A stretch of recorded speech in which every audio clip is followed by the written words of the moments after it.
Hey y'all, welcome back to my channel. I wanted to just come on and yap about some things that I'm loving right now and when it comes to making, doing my own little thing. So if that sounds interesting to you, keep on watching. I really love the little trend of like using your little microphone to like hold stuff up, but all I could think of was this little stick. So please enjoy my Bob Barker microphone. I will keep doing this even if it stops becoming a thing because I think it's so sweet. And I didn't want to use anything metal, so here we are. So, I wanted to talk about some things that I am loving while I work on some commission work right now. And some of it involves that commission work. Actually, let me just cut this out. I'll be right back. I want to grab something else.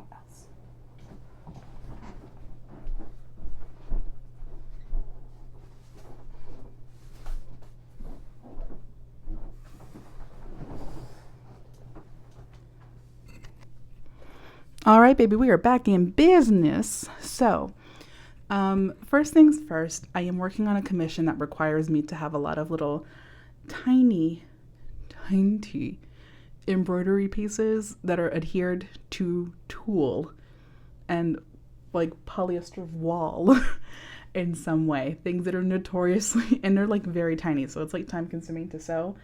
So I remembered in my panic about having to do this big project about fusible web interfacing. This in particular, you might know it as hem tape or stitch witchery. It is actually just interfacing. So it like looks like this little web with a little bit of adhesive in there, and you just put your two materials that you're adhering. In my case, little embroidered pieces and the fabric in between this, and you take a press cloth, which is another thing that I will love later, and it's a good DIY project. And then just take your iron and press them together as you would interfacing. And it has been so helpful. So helpful. It feels like there's hope that I would get this project done now that I have this interfacing here. So that's the first thing. The second, also, what's great about this interfacing is that it also comes in big sheets like this. So I just got this off Shmamazon, and I think it was like $10 for, I think this is 10 yards of this. It's like kind of narrow, but it's like a good quantity. I will have this forever. And it's so convenient to have. It's really great for your lightweight sheer fabrics and any lightweight cottons that you might have. Totally recommend this. Really inexpensive to have. Recommend keeping this in your stash of notions, if you will, especially if you have a lot of applique work. And on top of that, I want to see if you can use it even to make iron-on patches. Isn't that fun? Iron-on patches, that sounds great. So yeah, I've been really enjoying using that because one, it's been saving me a lot of time. There's still some things I have to do on the garment by hand, but that does mean that it's from what would normally the amount that I've gotten done would have taken me a week to do if I hand sewed it. A few hours per day. And tomorrow I hope to get, frankly, the rest of it done. And I'm really happy to have like all that time just like really saved by this one product. There's still some things I'll probably want to like tack down a couple things that have been having trouble sticking, but it's been wonderful. I will say the thing that's essential to have is a press cloth, which I recommend having anyway. I just have one that's like fits the size of my iron.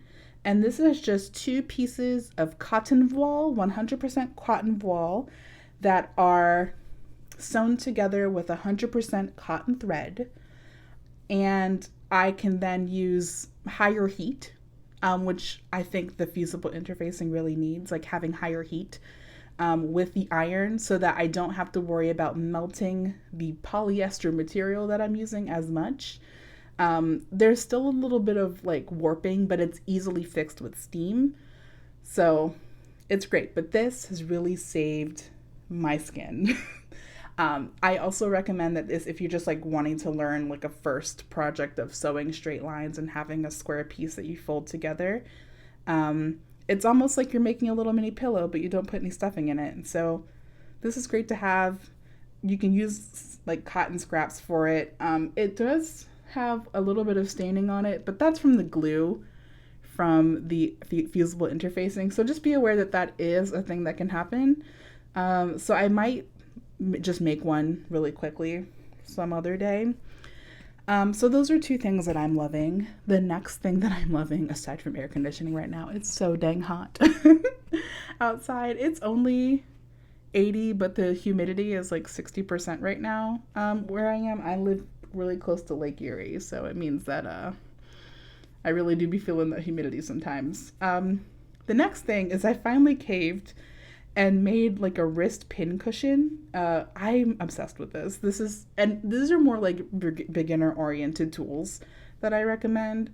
This came from like a free sewing kit that I got once. I did not purchase this. It came with some other things that I needed, and here it is, a little tomato. And I had some elastic on hand that I just literally sewed to my wrist size and hand stitched it to the tomato, and now I have a wrist pin cushion, which has been really convenient to have.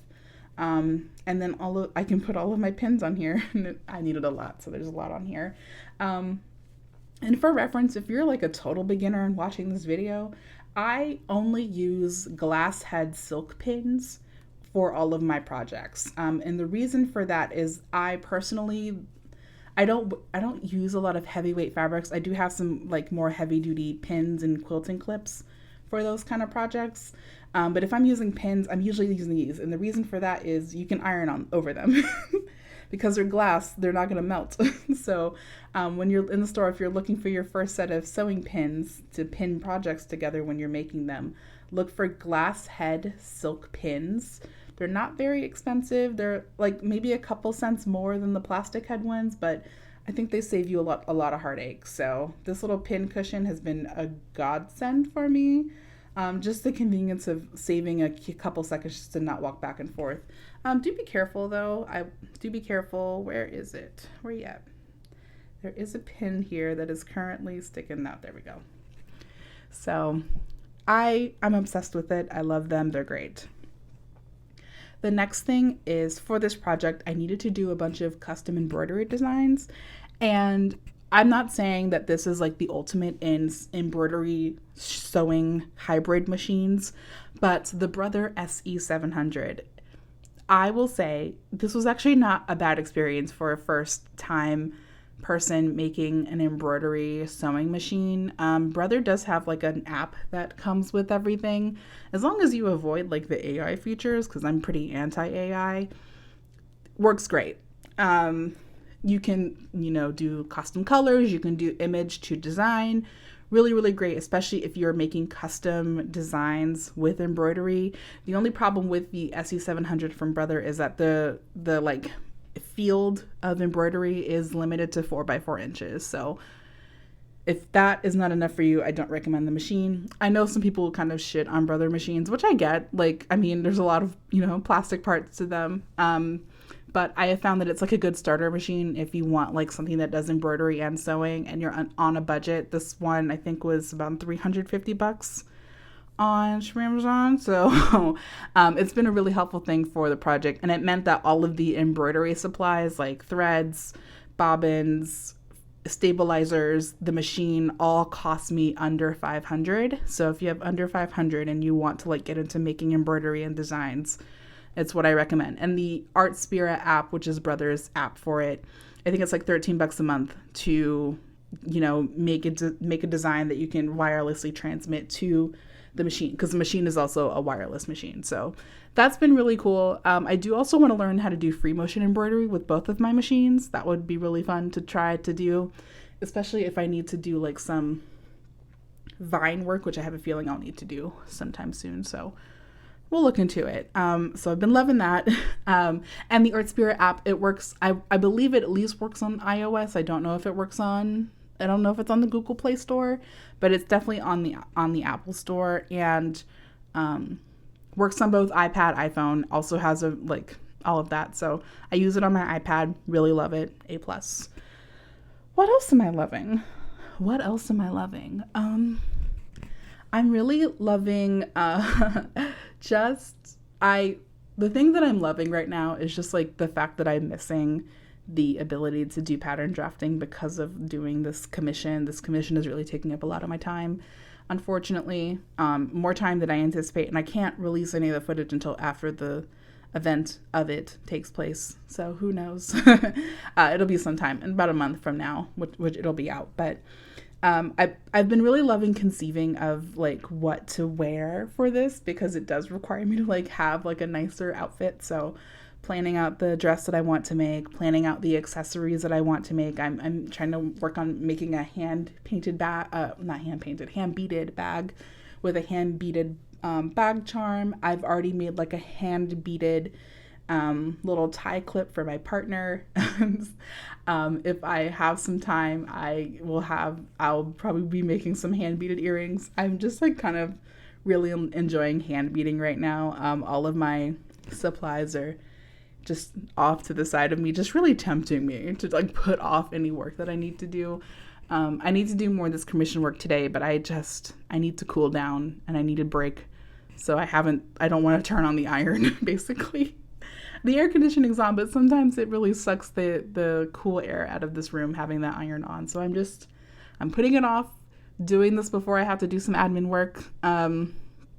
Really enjoying that. And I'm also just enjoying my bodice blocks and just being able to like have a starter point and just really like think of the imagination that comes with learning how to do pattern drafting from your own blocks. Really something.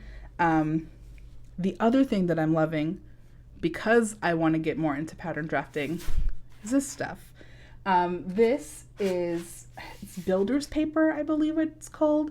I get it from Lowe's for like I don't know, $10, $15 a roll, and it's like 100 yards by, I want to say this is 26 or 30 inches. I don't remember which one.